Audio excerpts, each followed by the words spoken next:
नमस्कार। कहानी संग्रह में हमारे सभी दर्शकों का हार्दिक स्वागत है। दर्शकों, आज हम आपको इस वीडियो के माध्यम से एक ऐसी पौराणिक कथा सुनाने जा रहे हैं जिसे सुनने सुनाने से तथा उसका पालन करने से हमारे घर की दरिद्रता खत्म होती है और माता लक्ष्मी का स्थायी वास होता है। कथा सुनने से पूर्व यदि आप हमारे चैनल पर नए हैं तो सब्सक्राइब करें, वीडियो को शेयर एंड लाइक अवश्य करें। संपूर्ण जानकारी के लिए वीडियो को अंत तक जरूर देखें। हमारे शास्त्रों में स्वच्छता का बड़ा ही महत्व बताया गया है, क्योंकि जहाँ स्वच्छता का वास होता है वहीं माता लक्ष्मी का स्थायी वास होता है। इसी परंपरा का पालन करते हुए हमारे बुजुर्ग शाम की झाड़ू और साफ सफाई को काफी महत्व देते थे। शास्त्र सम्मत जो भी बातें हैं हम सभी अपने बड़े बुजुर्गों से सीखते हैं। हमारे बुजुर्गों की माने तो शाम को रोज नियम से 4-5 बजे के बीच झाड़ू लगाने से घर की दरिद्रता का नाश होता है और सुख समृद्धि का वास होता है। जिस घर की स्त्रियां प्रातः स्नान पूजा पाठ कर घर की रसोई को स्वच्छ कर खाना बनाती हैं और किचन में जूठे बर्तन नहीं छोड़ती और कोई भी अतिथि आ जाए उसे स्वच्छता पूर्वक परोस कर भोजन कराती हैं, उस घर में माता लक्ष्मी सहित देवी अन्नपूर्णा का आशीर्वाद प्राप्त होता है। जिस घर की गृहिणी ऐसे सुलक्षणों वाली होती हैं उस घर में हमेशा बरकत बनी रहती है। अर्थात जिस घर में ऐसी गृहिणी होती हैं वो यदि अपनी रसोई में 4 व्यक्तियों का भोजन बनाएं तो उस भोजन को 8 व्यक्ति भी खा लें तो भी भोजन कम नहीं पड़ता है। अन्नपूर्णा माँ की कृपा से भोजन समाप्त नहीं होता, इसे ही बरकत कहते हैं। शाम 4 बजे की झाड़ू लगाने को हमारे बुजुर्ग क्यों कहते हैं, इसी संबंध में हम आपको माता लक्ष्मी और रानी धोबन की एक पौराणिक कथा सुनाने जा रहे हैं, जिसे ध्यान पूर्वक सुने। एक गांव में रानी नाम की एक धोबन रहती थी। उसके 2 पुत्र और 2 बहुएं थीं। उसके पति की असमय मृत्यु हो चुकी थी। रानी धोबन का एक नियम था कि हर गुरुवार अमावस्या वह किसी के भी कपड़े धोने नहीं जाती थी और न ही घर में कोई भी वस्त्र धोती थी और अपने घर की वह स्वच्छता का पूरा ध्यान रखती थी। छोटा सा उसका गांव में एक घर था। सारे गांव वाले रानी की साफ सफाई को लेकर उसकी खूब तारीफें करते। उसके घर में कभी भी जाले दिखाई नहीं देते। हर शाम को 4 से 5 बजे के बीच वह घर आंगन को नियम से साफ करती और कहती, दरिद्रता दरिद्रता जाओ और हे माँ लक्ष्मी सुख समृद्धि लेकर हमारे घर आओ। रानी धोबिन ने पूरा जीवन अपने गांव में जितने भी सेठ और जमींदार थे उनके कपड़े धोने में निकाल दिया। उसने घर में किसी भी चीज की कमी नहीं थी। अब रानी धोबन बूढ़ी हो गई थी, अतः उसने अपने कपड़े धोने का कार्य अपने बहुओं और बेटों को सौंप दिया। लेकिन घर की साफ सफाई की पूरी जिम्मेदारी अभी भी रानी धोबन की थी। एक दिन रानी धोबन बीमार पड़ गई और उसने चारपाई पकड़ ली। बीमारी की वजह से उससे उठा बैठा नहीं जाता था। अब तो घर की साफ सफाई की जिम्मेदारी बहुओं पर आ गई। 2-4 दिन तो बहुओं ने ठीक प्रकार से साफ सफाई की, लेकिन जैसे ही 2-4 दिन हुए घर की साफ सफाई पर बहुओं ने ध्यान देना ही छोड़ दिया। रानी धोबन मजबूर हो गई थी। एक दिन वह अपने बड़े बेटे से बोली, बेटा बहुओं से कहो रोज घर में सुबह शाम झाड़ू लगाएं और स्वच्छ रखें। यदि बेटा वो ऐसा नहीं करेंगी तो हमारे घर में धीरे धीरे दरिद्रता का वास हो जाएगा और घर की सारी बरकत चली जाएगी। लेकिन दोनों बेटों ने एक कान से सुना और दूसरे कान से निकाल दिया। वे अपनी अपनी पत्नियों से कुछ भी कहना नहीं चाहते थे।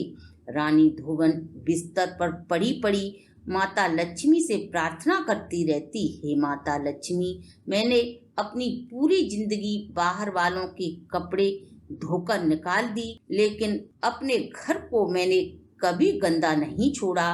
मैंने अपने घर की साफ सफाई पर पूरा ध्यान रखा। हे माता, अब मैं खुद ही असाध्य हूँ। मेरी बहुओं को सद्बुद्धि दो, जिससे वे स्वच्छता का महत्व समझें।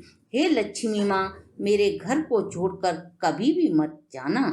धोबन चारपाई पर पड़ी पड़ी माता लक्ष्मी से प्रार्थना करती रहती कि मेरी बहुएं मेरा कहना नहीं मानती। माँ, आपसे मेरी विनती है, मेरे घर को छोड़कर कभी मत जाना।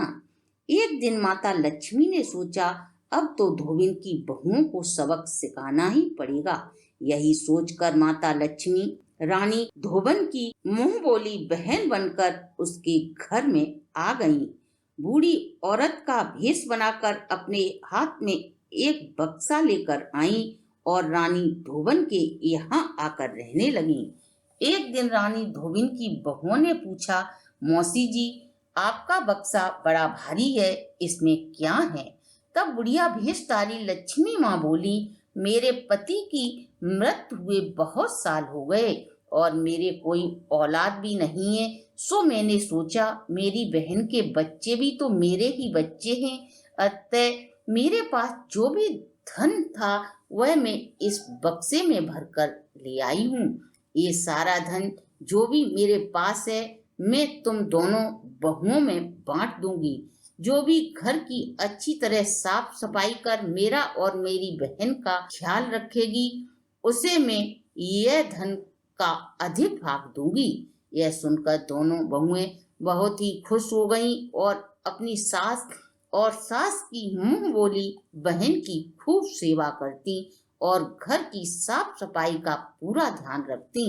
दोनों बहुएं प्यार से मिल बांट कर कार्य कर लेती। उन दोनों के बीच जो लड़ाई झगड़ा काम को लेकर होता था वह भी बंद हो गया। दोनों सुबह ब्रह्म मुहूर्त में उठती, स्नान आदि से निवृत्त होकर पूजा पाठ कर घर का खाना बनाती और अपनी सास और उसकी मुंह बोली बहन को स्नान आदि कर भोजन कराती और फिर घाट पर कपड़े धोने जाती और कपड़े धोने के बाद शाम को नित्य आकर घर की अच्छी तरह से साफ सफाई कर फिर खाना बनाती। एक महीना कब निकल गया उन्हें पता ही न चला। एक दिन सास और सास की मुंह बोली बहन के बीच हो रही बातों को दोनों बहुओं ने सुना। सोचने लगी, दोनों बुढ़ियों को आज नींद नहीं आ रही, इतनी जोर जोर से बातें कर रही हैं। सुबह उठकर पूछेंगे। सुबह दोनों बहुएं उठी, झाड़ू पोंछा लगाया और बाद में अपनी सास की मुंह बोली बहन के पास गईं तो उन्होंने देखा कि मौसी जी तो कहीं दिखाई ही नहीं दे रही। तब उन्होंने अपनी सास को जगाया और पूछा, माँ, हमने मौसी को सब जगह देख लिया, वो कहीं भी मुझे दिखाई नहीं दी हैं। बक्सा तो उनका यहीं रखा है। रानी धोबन का लड़का बक्सा खोलकर देखता है, उसमें लक्ष्मी माँ की एक मूर्ति थी और उसी के साथ एक चिट्ठी रखी थी। उस चिट्ठी को वह लड़का जोर जोर से पढ़कर सुनाता है, मेरे प्यारे बच्चों, मैं यहाँ तुम्हें सुधारने के लिए आई थी, क्योंकि तुमने अपनी माँ का कभी भी कहना नहीं माना। तुम्हारी माँ ने हमेशा ही घर की साफ सफाई पर ध्यान दिया, यही कारण था उसने अपने जीवन में कभी भी दरिद्रता नहीं देखी।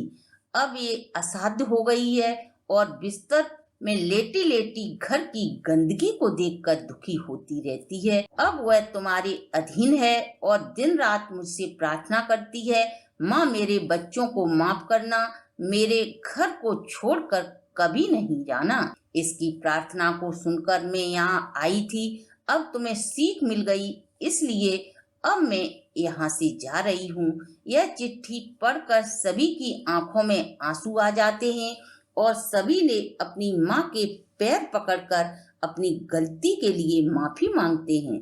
तभी माता लक्ष्मी साक्षात रूप में वहाँ प्रकट होती हैं। सभी बेटा और बहुएं माता लक्ष्मी के पैरों में गिरकर अपनी गलती के लिए माफी मांगने लगते हैं।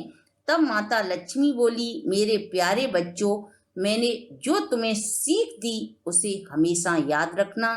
मैं उसी घर में निवास करती हूँ जहाँ बुजुर्गों की सेवा और घर की स्वच्छता का पूरा ध्यान रखा जाता है। लड़ाई झगड़े नहीं होते, दान पुण्य व परिवार के सभी सदस्यों में परस्पर प्रेम होता है। मेरा वहीं पर स्थायी वास होता है। सभी बच्चों ने माता लक्ष्मी से अपनी गलती के लिए माफी मांगी। हे माता लक्ष्मी ने सभी को आशीर्वाद दिया और रानी धोबन से बोली, अब मैं चलती हूँ। मृत्यु के बाद तुम मेरे ही लोक में निवास करोगी। दर्शकों, ये थी हमारी आज की प्रस्तुति। अगर आपको हमारी वीडियो अच्छी लगी हो तो आप हमारे चैनल को लाइक, सब्सक्राइब और शेयर करें।